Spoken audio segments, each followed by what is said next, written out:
Esteban.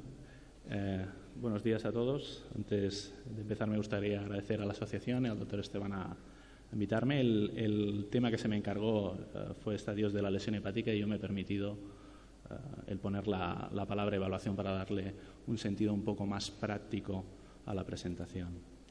Las conclusiones con las que finalizaré persiguen reflejar una evidencia científica y siguen la categorización reflejada por la Sociedad Europea sobre el Tratamiento de la Hepatitis C y, como ven ustedes, sobre evidencia científica, calidad elevada, moderada o baja y recomendación fuerte o débil. Todos saben que las enfermedades crónicas del hígado, y en especial la hepatitis C como una de las más prevalentes, van a producir una inflamación, un proceso de infiltrado por células linfocitarias, pero también por células macrofágicas, las células de Kupffer, que producirán citoquinas proinflamatorias, las cuales activarán las células mesenquimales, células estrelladas, miofibroblastos, que darán lugar a citoquinas profibrogénicas y angiogénicas. Estas condicionarán un aumento de la matriz extracelular, activación de los enzimas de turnover y dando lugar a productos de degradación del colágeno. La repetición reiterada de este proceso y cronificada es la responsable de provocar una distorsión del espacio portal y, por tanto, también un aumento de la presión portal. Sin embargo, como ya se ha presentado, esta progresión, la característica principal que tiene es que no es lineal, no podemos predecirla fácilmente.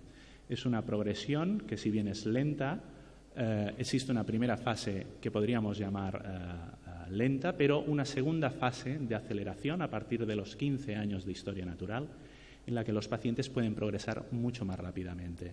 Además, se añaden gran multitud de factores que pueden ser condicionantes de una aceleración, por ejemplo, la coinfección por el HIV. El otro factor fundamental es que existe un valor pronóstico directo, claro, del estadiaje de la lesión hepática en la sobrevida de los pacientes, en el grado de complicación y en la probabilidad de mortalidad. Aquellos pacientes con estadios más avanzados de enfermedad son aquellos pacientes que van a presentar descompensación clínica y los estadios moderados o bajos son los que prácticamente no presentarán complicaciones. Por tanto, la estadificación de la lesión hepática se debería establecer en todos los pacientes con hepatitis C. En aquellos pacientes que vamos a evaluar para tratamiento antiviral, como mínimo, la presencia de fibrosis avanzada, F3, F4, especialmente los pacientes con cirrosis, impacta negativamente en la eficacia de los tratamientos basados en interferón, ya sea pacientes que van a recibir inhibidores de primera generación, inhibidores de proteasa de primera generación, de proteasa de segunda generación, inhibidores de NS5A o inhibidores de polimerasa. Por lo tanto, se debe conocer el estadio de fibrosis en los pacientes que van a recibir tratamiento antiviral. Además, los pacientes, una vez realizan tratamiento antiviral y con una probabilidad elevada van a responder, también es fundamental saber si presentan enfermedad avanzada, porque aquellos pacientes con fibrosis avanzadas o cirrosis presentan una mayor probabilidad, independientemente de haber conseguido la eliminación del virus, de presentar desarrollo de carcinoma hepatocelular a lo largo del seguimiento y, por lo tanto, será necesario seguirlos con ecografías de rutina.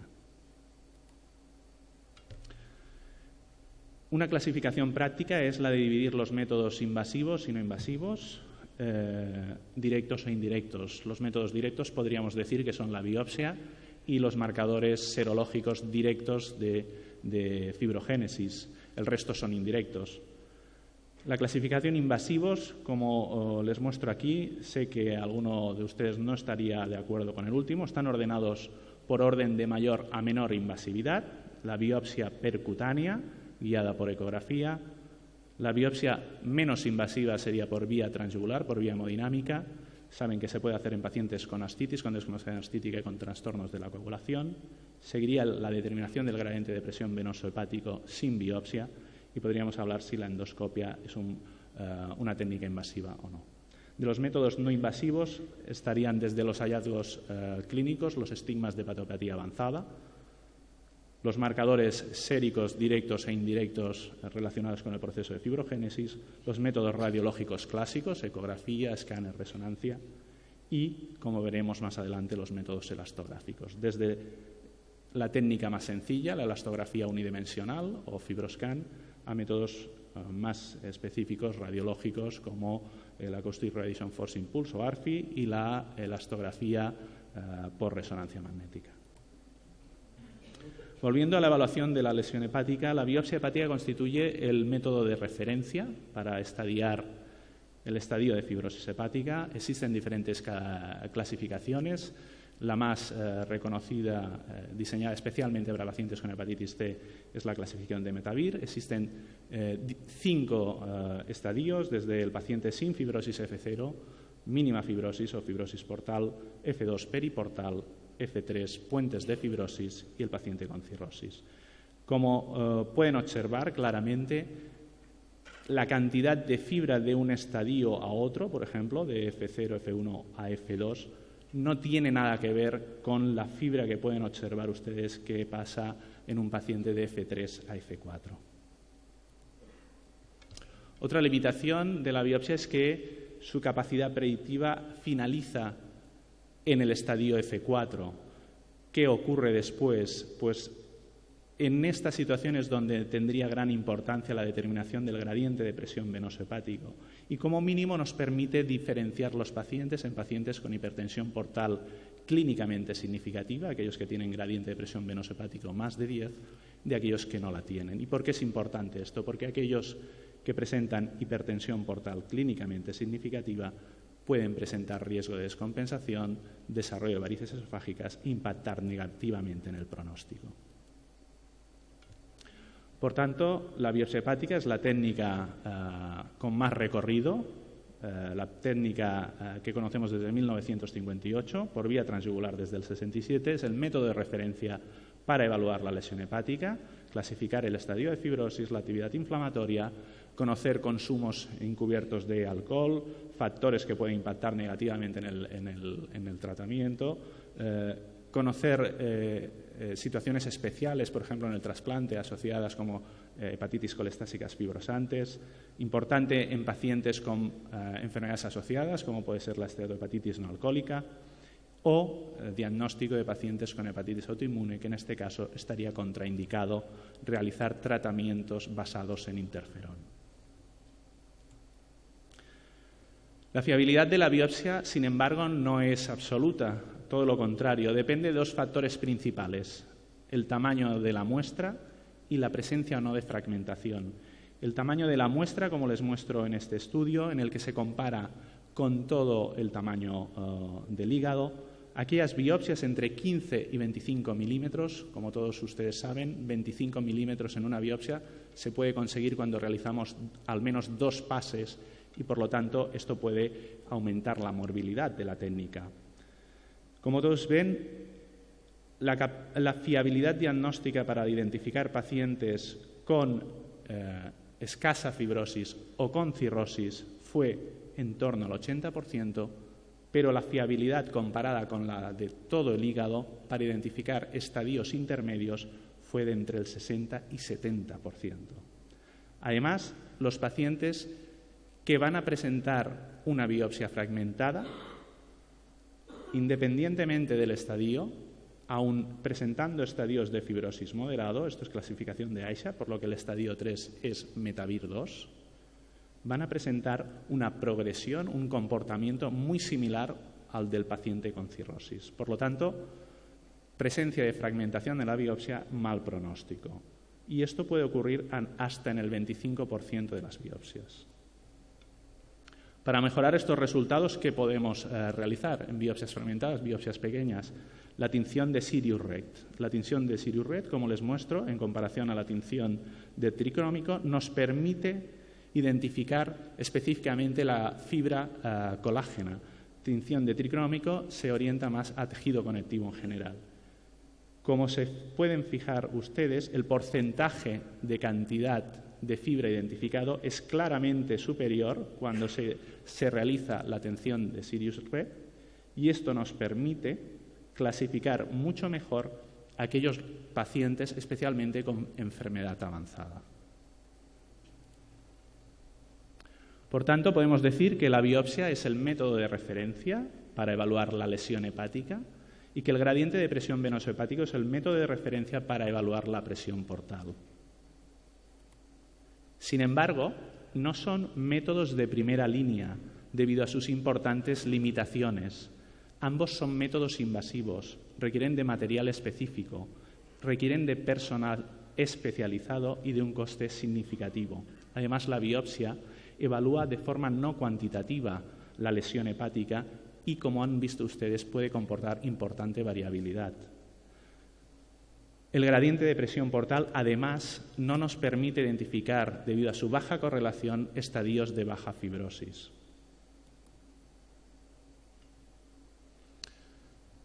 No hay que llegar al diagnóstico de los pacientes en este estadio.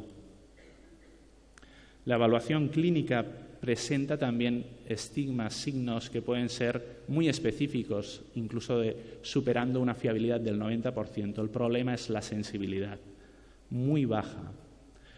Es por ello que desde hace más de 15 años existen técnicas alternativas a la biopsia hepática que persiguen identificar el estadiaje de fibrosis de forma no invasiva. Los más sencillos y de mayor aplicabilidad son los marcadores séricos indirectos, que utilizan parámetros analíticos que mediante fórmulas permiten identificar puntos de corte. Aquellos scores o índices mejores son los que van a conseguir una fiabilidad, un valor predictivo positivo o negativo para identificar o excluir fibrosis igual o superior a 90, al 90%. De esa manera podemos remarcar en naranja scores como el score de Forms para descartar presencia de fibrosis significativa, el de APRI para identificar fibrosis significativa o el FIB4 para descartar fibrosis avanzada. Recuerden que el FibroTest tiene dos cosas buenas y dos cosas malas. Las dos cosas buenas es que es uno de los pocos índices que permite de forma continua estadificar los estadios de fibrosis, desde 0 hasta 1 en sus valores, de que es bueno para excluir fibrosis significativa, pero lo negativo es que es moderado para identificar fibrosis significativa, avanzada o cirrosis, y es de pago.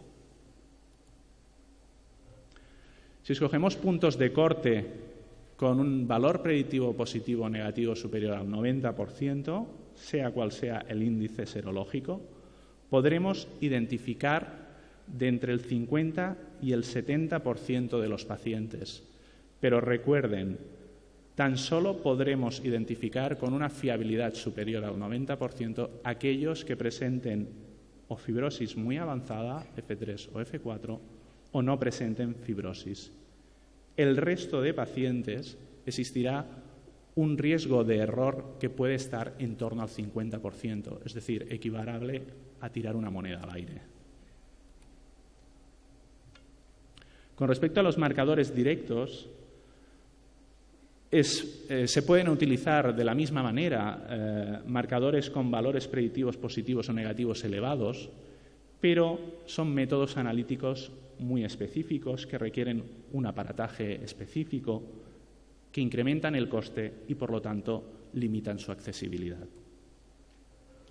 La evaluación radiológica clásica ya la conocen.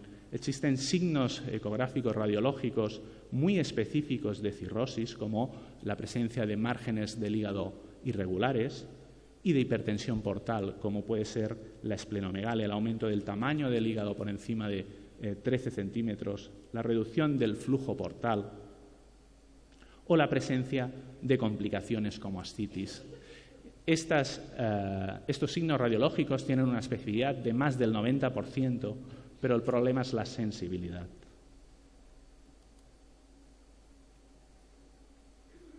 Para mejorar esto, desde hace 11 años disponemos de la elastografía hepática, elastografía unidimensional, Constituye el método más sencillo, es el método mejor evaluado y, por tanto, podemos decir que es el método de referencia. Todos saben lo que es una elastografía hepática, es un método de adquisición indoloro, rápido, sencillo, que se puede hacer en un ámbito ambulatorio y que nos permite obtener un valor continuo, un rango continuo entre 2,5 y 75 kilopascales de unidades. Está ampliamente evaluado y, como pueden ver, encontramos ya un número muy significativo de estudios y de pacientes analizados. Sin embargo, recuerden que los puntos de corte con fiabilidad superior al 90% son puntos diseñados para pacientes con fibrosis avanzada, F3 y F4. Presenta una correlación excelente con el gradiente de presión venoso hepático, especialmente con pacientes que presentan gradiente sin hipertensión portal clínicamente significativa. Esta elevada correlación nos permite obtener también una capacidad pronóstica, una elevada fiabilidad para descartar pacientes que van a tener riesgo de descompensación.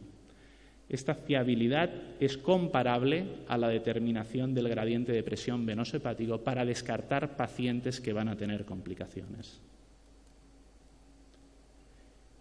Y también, en base a esto, nos permite identificar con una única determinación aquellos pacientes que van a presentar mayor riesgo de descompensación y mayor mortalidad en el seguimiento, de tal manera que valores superiores a 40 kilopascales van a identificar grupos de pacientes con una mortalidad de más del 50% a los 5 años. Como saben, es un punto que se considera para evaluar a los pacientes para trasplante hepático.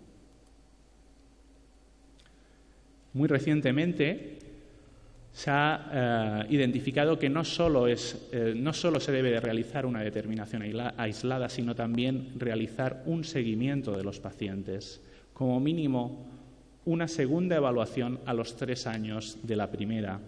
En este estudio muy reciente publicado, con más de 1.000 pacientes incluidos, la determinación basal de elastografía fue seguida de una segunda determinación a los 3 años y un seguimiento después de la segunda determinación de 3 años más, y se identificó que tan solo 3 variables se relacionaban con la sobrevida del paciente: que el paciente consiguiera respuesta viral sostenida, que presentara un valor de elastografía muy bajo, inferior a 7, o que no existiera incremento en la elastografía durante este periodo analizado.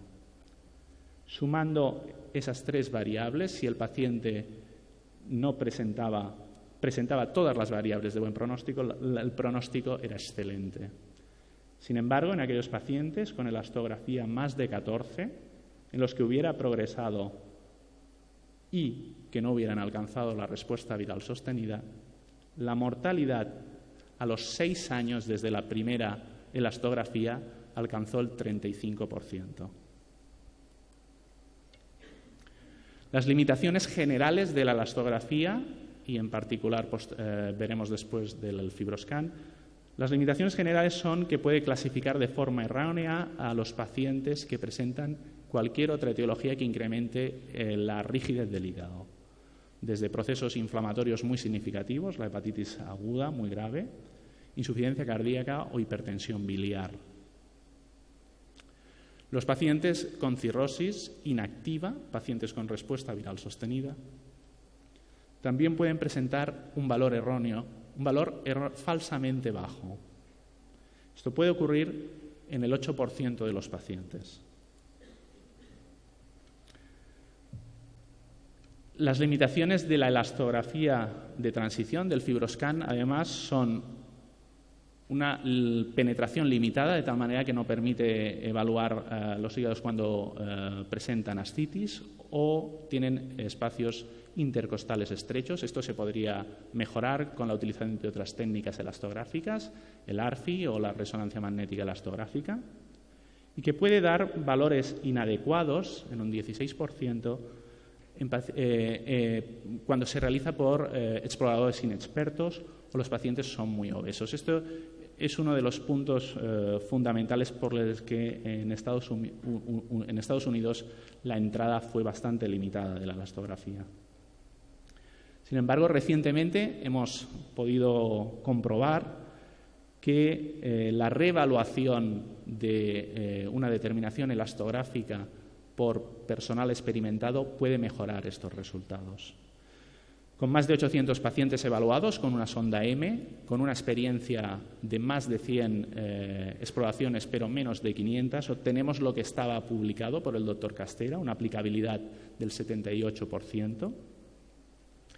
Pero si este explorador aumenta el grado de experiencia, va a incrementar el 70% de exploraciones que no ha podido realizar, consiguiendo una aplicabilidad del 92%. Y esto impacta positivamente en la fiabilidad diagnóstica de la técnica, de tal manera que se observó un incremento significativo de los pacientes bien clasificados que presentaban fibrosis significativa.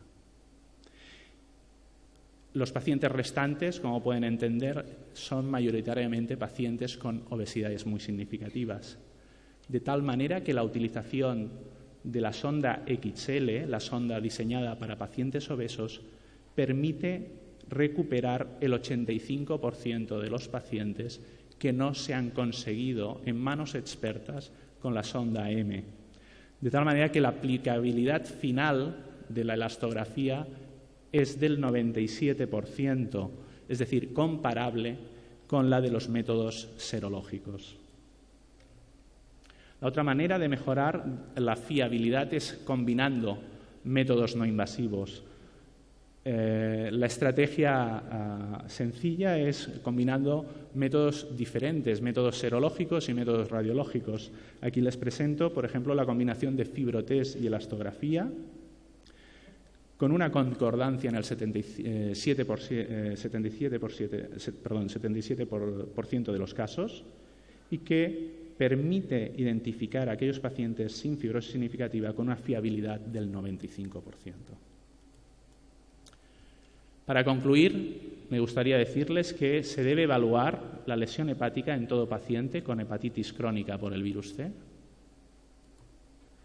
que se debe identificar a los pacientes con fibrosis avanzada, dado que pueden influir en el pronóstico si no reciben tratamiento antiviral, pueden influir en la eficacia si reciben tratamiento antiviral y pueden influir en el seguimiento aún consiguiendo la respuesta viral sostenida.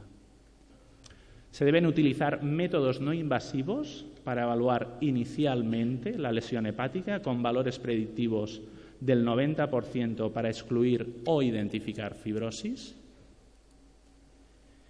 y se debería reservar la biopsia hepática como método de referencia para evaluar pacientes con enfermedades añadidas o con valores discordantes de los métodos no invasivos. Y concluir que estas recomendaciones están en consonancia completa con las guías tanto americana como europea actualmente publicadas y bueno, pues creo que deberíamos hacer lo mismo. Pues, muchas gracias.